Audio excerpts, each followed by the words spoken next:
Avec G20 en maths, il n'y a jamais de problème, mais que des solutions.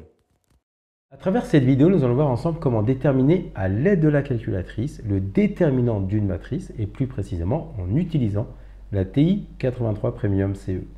Donc en fait ici, on nous donne deux matrices carrées, donc la matrice A, donc 2, 3, 5, 7, et la matrice B, 1, 2, 3, 0, 1, 4, 5, 6, 1. Et on souhaite en fait à l'aide de la calculatrice de déterminer le déterminant de la matrice A et puis ensuite celui de la matrice B.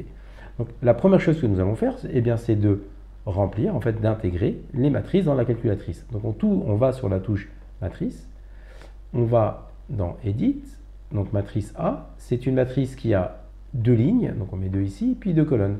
Et on entre tout simplement ici la valeur de la matrice, donc 2, puis 3, puis 5, et puis 7. Donc ça c'est notre matrice A.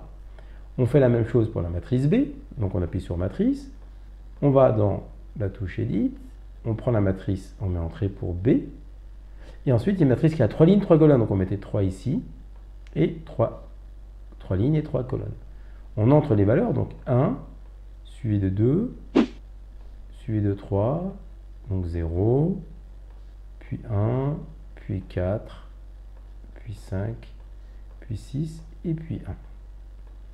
Donc ça, c'est la matrice B que nous venons de remplir. Donc maintenant, on va faire seconde quitte. Et pour calculer les matrices, très simplement, on va dans la partie matrice, on va dans maths, et là, il y a le symbole det qui apparaît. On appuie sur 1, c'est le premier que nous voulons, on fait entrée. Et là, on rappelle la matrice A. Donc on va faire matrice, et on met 1 ici pour rappeler la matrice A. Donc on veut le déterminant de A. On fait entrer, il nous le calcule directement. Le déterminant de A est égal à moins 1. Et on reproduit la même chose pour calculer le déterminant de B. Donc vous avez vu, c'est très simple.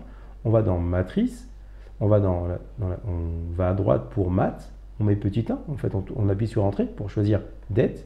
Et on fait encore matrice. Et comme nous voulons la matrice B, on fait petit 2. Et on fait entrée et on obtient le déterminant de la matrice B. Comme tu as kiffé la vidéo et que tu veux des bonnes notes en maths, alors tu mets un pouce bleu, tu t'abonnes à notre chaîne, tu poses un commentaire, on y répond sans problème. Ensuite, on t'embarque avec nous sur g20enmaths.com. Des exercices corrigés, des détails de ouf avec ça. Plus d'excuses pour pas avoir de bonnes notes en maths. Et bien sûr, rendez-vous sur nos réseaux sociaux.